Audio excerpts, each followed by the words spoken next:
My neck. I think I twisted it or something. Wait, Corin, the super cool, mysterious, skinny legend of the entire school?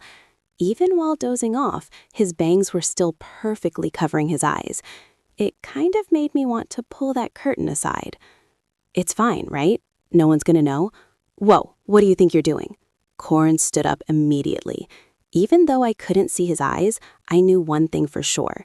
He was really pissed. Like and subscribe if you want me to reveal what his face actually looks like under those bangs. Hey guys, Rain here, a junior at Noyora High. I was running for student council president because I genuinely believed I could turn this school into a better place for everyone. There was just one tiny problem. I only had 3 supporters, and one of them was my cousin Trish. According to our very serious strategic analysis, I was critically lacking visibility, so we chose the school's main hall.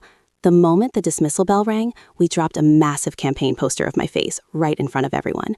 Hi, I'm Rain Kavanaugh. Please vote for me as your student council president. Vote for Rain. Vote for Rain.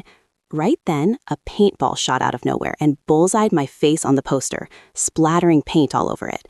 Right over my dead body. Corin, don't tell me he was still holding a grudge over the hair thing?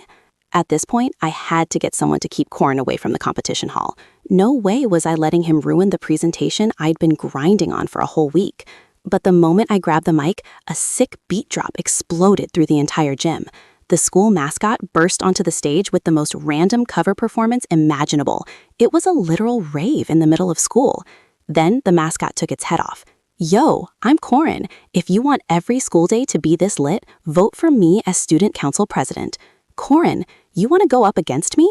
Why not? I'll do anything to stop you from getting what you want. That's the price you pay for touching my hair.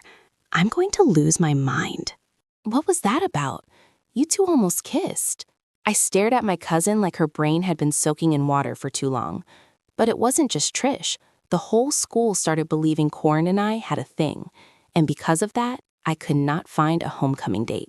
Not a single guy said yes because they thought I was already taken. You better find someone fast. If your mom finds out you don't have a date, right, my mom. She believed the biggest mission in a girl's life was marrying a man. The richer, the better. That's literally why she married my dad, so she could live a luxurious life and never have to worry about anything. And of course, in her eyes, me running for student council president was completely pointless. Why don't you try an anonymous dating app? A dating app and anonymous? It wouldn't hurt. Hey, I love a girl, but the gym will always be my #1 priority. Then marry a dumbbell next. Excuse me, I like a passport with lots of stamps and foreign girls. Are you open-minded? No thank you. Next. I drive a Mercedes and wear a Rolex. Look closely, you'll see my .1 carat diamond. Oh my God, no. Is there anyone normal on here? What about this one? This profile didn't have a single selfie, only pencil sketches. Dark, heavy strokes. Lots of shadow, but always a tiny light source somewhere in the drawing. His bio said, I'm not good at taking pictures, but if you want to understand who I am, look at my heart. He must be really deep. For some reason, I wanted to know more about him. Oh, it's a match. Somewhere along the way, we started texting day and night. He was the first person to say good morning and the last to wish me good night, always caring in the simplest way. Once he told me I reminded him of the pale blue sky right before it rains, which also happened to be his favorite color. Obviously, I teased back with a bunch of dumb memes. He got so shy he practically melted. It was adorable. It made me want to meet him in real life so badly. And then I found out we went to the same school, so it was settled. We'd meet at the homecoming dance. But to make it more exciting, we wouldn't share our names or send photos. Instead, we'd both wear a white baby's breath corsage and find each other in the crowd. On homecoming night, I weaved through the buzzing crowd, searching everywhere, but I couldn't spot a single baby's breath corsage. Just then, the speaker crackled. And now, this year's homecoming queen is Rain Kavanaugh. Wait, me? And our homecoming king is Corin Chase. The cheering exploded. Corin broke away from the crowd and stepped into the light, and the very first thing I saw was the white baby's breath corsage pinned to his chest. You? Why? Out of everyone, why did it have to be him? And what was this awkward little dance? I couldn't even look him in the eye anymore. There was no way this was just a coincidence. After the dance, a whole list of homecoming king and queen duties came crashing down, forcing me to stay glued to Corin's side. It was painfully awkward. Suddenly, the parade car jolted hard. Corin stumbled straight into me, face to face, so close I could practically hear his heartbeat. Okay, maybe I was falling for him. But what about Corin? Did he feel the same? Then the students' art exhibition came. Right before opening, all the lights in the gallery started flickering like crazy, then shut off completely. A partial blackout. No way it would be fixed in time. Nervous whispers started spreading through the room. Everyone, we could still save the exhibition. Any artwork that doesn't need a projector, use flashlights, as many as possible. And for the digital pieces, find a big screen. If not, a bunch of smaller screens works too.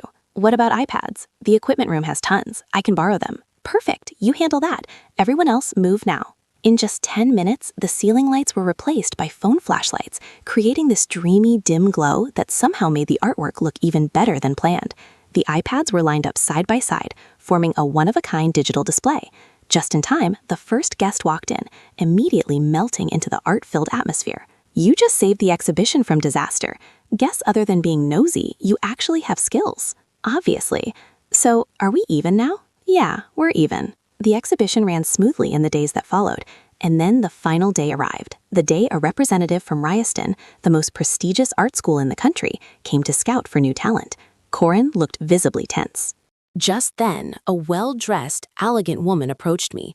She asked which pieces belonged to Corinne and said she was interested in buying them. I explained that this exhibition wasn't meant for commercial sales, while my ears stayed tuned to whatever was happening with Corinne. I can feel your emotion in your work. It's honest, delicate, but your composition still lacks consistency. You need more time to develop your technique. Excuse me? Who does he think he is? Hey, wait, ma'am, hold on. Do you even know how much these paintings are worth? I'm willing to pay thousands of dollars to buy them right here, right now.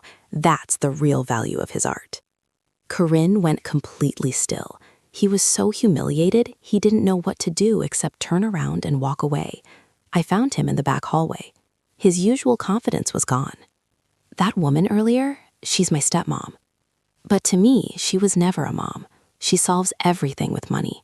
She never asks what I'm drawing, only how much it'll sell for. I think she'll never understand. I get it. My mom always says running for president is just a childish game, that instead of trying to prove myself, I should focus on finding a proper relationship. Looks like our situations are kind of the same, huh? Corinne looked at me for a moment longer, and I swear, between us, there was a real connection. Corinne, you should go back. Apologize to the representative and accept the feedback honestly. I know how much this matters to you.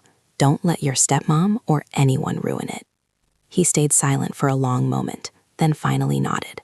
This time, he walked back with real determination. The representative studied him for a few seconds, then smiled. If you truly want to pursue this passion, Ralston has an early admission slot. I think you should apply. Needless to say, Corinne was beyond happy, and honestly, I was happy for him too. After the exhibition, we started spending more time together. Every day after school, we'd meet up and talk about everything, from Corinne's drawings to the speeches I was still editing. Hey, I decided to withdraw from the election. I never cared about the position anyway, but you're different, and you have my full support. There was no way I wasn't falling for him after this. Thankfully, after absolutely nailing my role as homecoming queen, my popularity at school shot up like crazy. I was 100% sure I was leading the race. I walked into the results announcement confident as ever. Corin was sitting in the stands holding up a whole banner cheering for me too. Like, why is he so cute? And the next student council president is... I held my breath, already rehearsing my victory speech in my head. Corin Chase. Wait, no, this is a mistake. I'm not running. I have absolutely nothing to do with this. I reject these results. His eyes found mine, and I believed him. Principal, I want to review the security footage at the ballot box area. The principal hesitated for a second, then nodded. The screen behind the stage lit up. The video showed students voting normally one by one, but then one guy stopped in front of the box and secretly shoved in a whole stack of ballots, all of them with Corin's name. The guy was immediately pulled on stage. I was just following instructions. From who? Corin. Liar! I never told anyone to do that. Stop framing me. Tell me who's really behind this. A few students had to hold Corin back. The whole auditorium fell into chaos. In the end, Corin was temporarily suspended for investigation. We left the hall in silence. Neither of us knew what to say. The moment we reached the parking lot, we suddenly heard a familiar argument coming from a hidden corner. What is this supposed to mean? I paid you to make Corin student council president just like we agreed.